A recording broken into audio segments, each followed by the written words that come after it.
And I so briefly had a girlfriend in that period, and in order to be with me, she have to sleep in the office. So I work hard like it.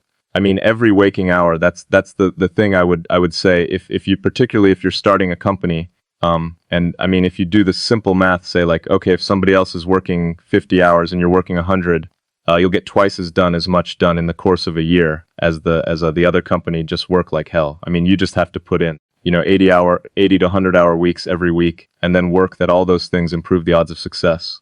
I mean, if other people are putting in 40-hour work weeks and you're putting in 100-hour work weeks, then even if you're doing the same thing, you know that in 1 year you will achieve what they achieve you will achieve in 4 months. What it takes them a year to achieve. What was your biggest failure and how did it change you? We almost did die at SpaceX actually. So I budgeted for 3 flights. I mean, technically I did have a plan where I had the money from PayPal. I had like about 180 million from PayPal. I thought, I'll allocate half of that to SpaceX and Tesla and Solar City, and that should be fine. I'll have 90 million, like that's lots, But then what happened is things cost more and took longer than I thought. So I had a choice of either put the rest of the money in or the companies are going to die. So I ended up putting all the money in and borrowing money or rent from France. 2008 was brutal. 2008 we had the third consecutive failure of the Fallon rocket for SpaceX. Tesla almost went bankrupt. We closed our financing around 600 p.m. Christmas Eve 2008, it was the last hour of the last day that it was possible we would have gone bankrupt 2 days after Christmas. SpaceX is alive by skin of its teeth, so is Tesla. If things just gone a little bit the other way, both companies would be dead. And I like one of the most difficult choices I've ever faced in life was in 2008. I think I had like maybe $30 million left, or 30 or 40 million left in 2008. I had two choices. I could put it all into one company and then the other company would definitely die, or split it between the two companies. But if I split it between the two companies, then both might die. And when you put your blood, sweat, and tears into creating something or building something, it's like a child. And so it's like, which one am I going to let one starve to death? I couldn't bring myself to do it. So I split the money between the two. Fortunately, thank goodness. They both came through. Tesla really faced a severe threat of death due to the Model 3 production RAM. Essentially, the company was bleeding money like crazy, and just if we didn't solve these problems in a very short period of time, we would die. And it was extremely difficult to solve them. How close to death did you come? Within single-digit weeks, 22 hours a day. Like, how many I working? Yeah, so 7 days a week, sleeping in the factory. I worked in work in the paint shop, general assembly, body shop. You ever worry about yourself imploding, like just too much? Absolutely. I think failure is bad. I don't think it's good. But if something's important enough, then you do it, even though the risk of failure high. Were you a little naive when you thought, I can easily build an electric car and a rocket? I didn't think it would be easy. Like I said, I thought they would probably fail. But like creating a company is almost like having a child. So it's sort of like, how do you say your child should not have food? So once you have the company, you have to feed it and nurse it and take care of it, even if it ruins your music. Yeah, but I suppose there was some tough times in 2008, end of 2008. How did you get through that period of crisis? Yeah, we just break for a second, sure. Of course you want to wait a little while, and I sure up it was worth it. Sure up. So me sure up it was worth it. Well, there's a ton of failures along the way. That's for sure. Like I said, as I said, for SpaceX, first 3 launches failed, and we're just barely able to scrape together enough parts and money to do the fourth launch. That fourth launch had failed. We would have been dead. So multiple failures along the way. I tried very hard to get the right expertise in. For SpaceX, I tried hard to find a great chief engineer for the rocket, but not the good chief engineers wouldn't join, and the bad ones. Well, there was no point in hiring them. So I ended up being chief engineer of the rocket. So if I could have found somebody better, then we would have maybe had less than 3 failures when you had that third failure in a row. Did you think I need to pack this in? Never. Why not? I don't ever give up. I mean, I'd have to be dead or completely incapacitated. There are American heroes who don't like this idea. Neil Armstrong, Gene Cernan have both testified against commercial spaceflight in the way that you're developing it. And I wonder what you think of that. I was very sad to see that. Because those guys are heroes of mine, so it's really tough. I wish they would come and visit and see the hardware that we're doing here, and I think that would change their mind. They inspired you to do this, didn't they? Yes, and to see them casting stones in your direction. It's difficult. Did you expect them to cheer you on? So they hope they would. Something that can be helpful is fatalism. some degree. If you just accept the probabilities, then that diminishes fear. In starting SpaceX, I thought the odds of success were less than 10%. And I just accepted that actually probably I would just lose everything. But that maybe we would make some progress if we could just move the ball forward. Even if we died, maybe some other company could pick up the avion and move and keep moving it forward. So that would still do some good. Same with Tesla. I thought the odds of a car company succeeding were extremely low in creating these companies. We thought that we would be successful. I thought that the most likely outcome was failure. But it was still worth doing, even though the odds of success were low. In fact, even for SpaceX, originally what I started doing was not creating a rocket company, but actually was going to do a small mission to M, which was just a philanthropic mission where you would send a small greenhouse with seeds and dehydrated gel and would, upon landing, hydrate the gel. And you'd have this cool picture of green plants on a red background. And the public tends to respond to precedence and superlative. So this will be the first lap on Mars furthest of life have traveled. And you'd have this great money shot of green plants on the red background. So, I thought that would get people's attention. So, but the expectation for that was no return. So I thought we wouldn't get any, just spend the money on that, and it wouldn't happen if you're creating a company or if you're joining a company. The most important thing is to attract great people. So either you would join a group that's amazing, that you really respect, or if you're building a company, you've got to gather great people. I mean, all the companies is a group of people that have gathered together to create a product or service. And so, depending upon how talented and hardworking that group is, and the degree to which they are focused cohesively in a good direction, that will determine the success of the company. So, do everything you can to gather great people. If you're creating a company, then I say focus on signal over noise. A lot of companies get confused. They spend money on things that don't actually make the product better. So, for example, at Tesla, we've never spent any money on advertising. We put all of the money into R&D and manufacturing and design to try to make the car as good as possible. I think that's the way to go. So, for any given company, just keep thinking about, are these efforts that people are expanding, are they resulting in a better product or service? And if they're not, stop those efforts starting a business. I'd say number one is have a high pain threshold. There's a friend of mine who's got a good saying, which is that starting a company is like eating glass and staring into the abyss. Okay, that's generally what happens, because when you first start a company, there's lots of optimism and things are great. And then so happiness at first is high, then you encounter all sorts of issues. And happiness will steadily decline, and then you'll go through a whole world of hurt.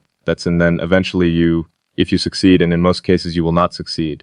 And Tesla almost didn't succeed, came very close to failure. Then if you succeed, then after a long time you'll finally get back to happiness. You got to make sure that whatever you're doing is a great product or service. It has to be really great. And I go back to what I was saying earlier, where if you're a new company, I mean, unless it's like some new industry or new market, that if it's an untapped market, or then you have more ability to this, the standard is lower for your product and service. But if you're entering anything where there's an existing marketplace against large entrenched competitors, then your product or service needs to be much better than theirs. It can't be a little bit better, because then you put yourself in the shoes of the consumer and they say, why would you buy it? As a consumer, you're always going to buy the trusted brand unless there's a big difference. So a lot of times, entrepreneur will come up with something which is only slightly better. And can't just be slightly better. It's got to be a lot better. A well thought out critique of whatever you're doing is as valuable as gold. And you should seek that from everyone you can. But particularly your friends, usually your friends know what's wrong, but they don't want to tell you, because they don't want to hurt you. It doesn't mean your friends are right, but very often they are right. And you at least listen very carefully to what they say, and to everyone. If you're looking for, basically, you should take the approach that you're wrong. That you, the entrepreneur, are wrong. Your goal is to be less wrong advice. I'd give to people starting company, to entrepreneurs in general, is really focus on making a product that your customers love. And it's so rare that you can buy a product and you love the product when you bought it. That there are very few things that fit into that category, and if you can come up with something like that, your business will be successful for sure. I think really and an obsessive nature with respect to the quality of the product is very important. So being obsessive compulsive is a good thing in this context. Really liking what you do, whatever area that you get into. given that, even if you're the best, there's always a chance of failure. So I think it's important that you really like whatever you're doing. If you don't like it, life is too short. I'd say and also if you like what you're doing, you think about it even when you're not working.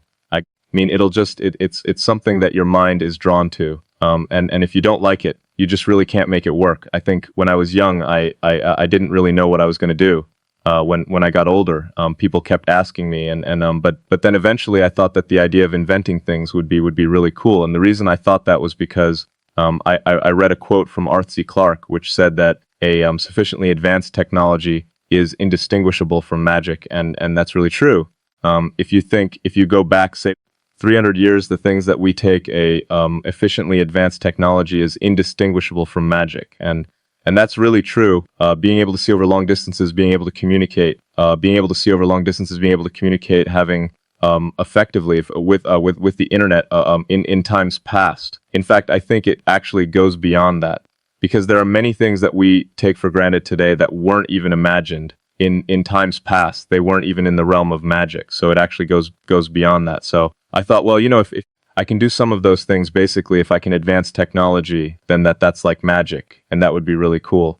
And I had sort of a slight existential crisis, because I was trying to figure out, what does it all mean? Like, what's the purpose of things? And I came to the conclusion that if we can advance the knowledge of the world, if we can do things that expand the scope and scale of consciousness, then we're better able to ask the right questions and become more enlightened, and that's really the only way forward. So I studied physics and business, because I figured in order to do a lot of these things, you need to know how the universe works, and you need to know how the economy works. And you also need to be able to bring a lot of people together to work with you to create something, because it's very difficult to do something as an individual if it's a significant technology. So I originally came out to California to try to figure out how to improve the energy density of electric vehicles, basically, to try to figure out if there was an advanced capacitor that could serve as an alternative to batteries. And that was in '95. And that's also when the internet started to happen. And I thought, well, I can either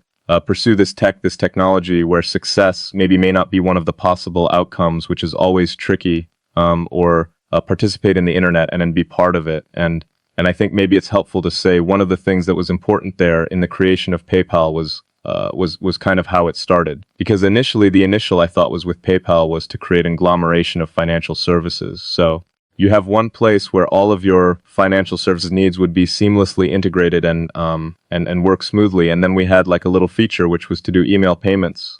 And whenever we'd show the system off to someone, we'd show the hard part, which was the agglomeration of financial services, which was quite difficult to put together. Nobody was interested. Then we'd show people email payments, which was actually quite easy, and everybody was interested. So we focused on email payments and really try to make that work, and that's what really got things to take off.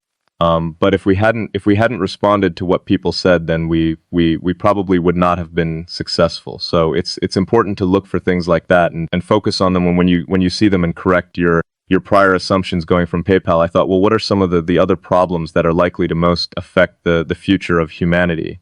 It really wasn't from the perspective of what's the Rand Hoarded best way to make money, which is okay. But it was really what I think is going to most affect the future humanity. So I think the biggest terrestrial problem we've got is sustainable energy, but the production and consumption of energy in a sustainable manner. If we don't solve that this century, we're in deep trouble. And then the other one being the extension of life beyond Earth to make life multiplanetary. When I started SpaceX, initially I thought that, well, there's no way one could possibly start a rocket company. I wasn't that crazy. But then I thought, well, what is a way to increase NASA's budget? That was actually my initial goal. So obviously the financial outcome from such a mission would probably be zero. So anything better than that was on the upside. So I actually went to Russia 3 times to look at buying a refurbished ICVM. And I can tell you it was very weird going there in 2000, late 2012, 2002, going to the Russian rocket forces. And I'd like to buy 2 of your biggest rockets. But you can keep the nuke. And after making several trips to Russia, I came to the conclusion that actually my initial impression was wrong about, because my initial thought was, well, that there's not enough will to explore and expand beyond Earth and have a Ms. base and that kind of thing. But I came to the conclusion that was wrong. In fact, there's plenty of will, particularly in the United States, because the United States is a nation of explorers, of people who came here from other parts of the world. I think the United States is really a distillation of the spirit of human exploration. So after my third trip, I said, okay, what we really need to do here is try to solve the space transport problem, and started SpaceX. And this was against the advice of pretty much everyone I talked to. My one friend made me sit down and watch a bunch of videos of rockets blowing up. Let me tell you, he wasn't far wrong. It was tough going there in the beginning, because I'd never built anything physical. I mean, I'd built like little model rockets as a kid and that kind of thing, but I'd never had a company that built anything physical. So I had to kind of figure out how to do all these things and bring together the right team of people. We did all that, and then failed 3 times. It was tough going, because thing about a rocket is that the passing grade is 100%. You don't get to actually test the rocket in the real environment that it's going to be in.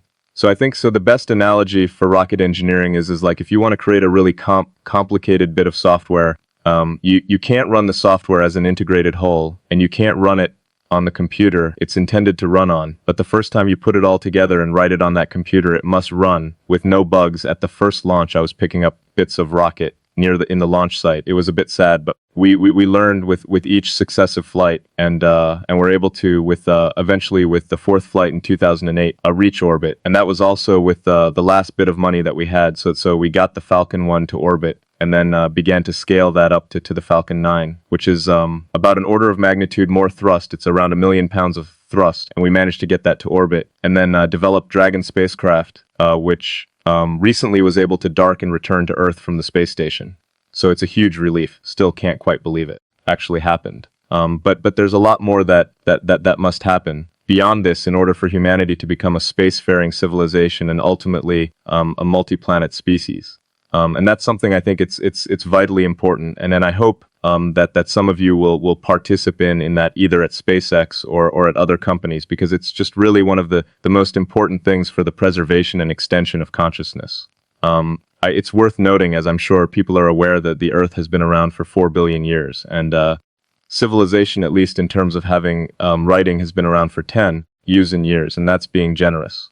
So it's really somewhat of a tenuous existence that civilization and consciousness as we know it has been on Earth. And I think I'm actually fairly optimistic about the future of Earth. So I don't want to sort of people have the wrong impression that I think we're all about to die. I think things will most likely be okay for a long time on Earth, but not for sure, but most likely. But even if it's sort of 99% likely, 1% chance is it's still worth spending a fair bit of effort to ensure that we backed up the biosphere. You have planetary redundancy, if you will, and so I think it's really quite important.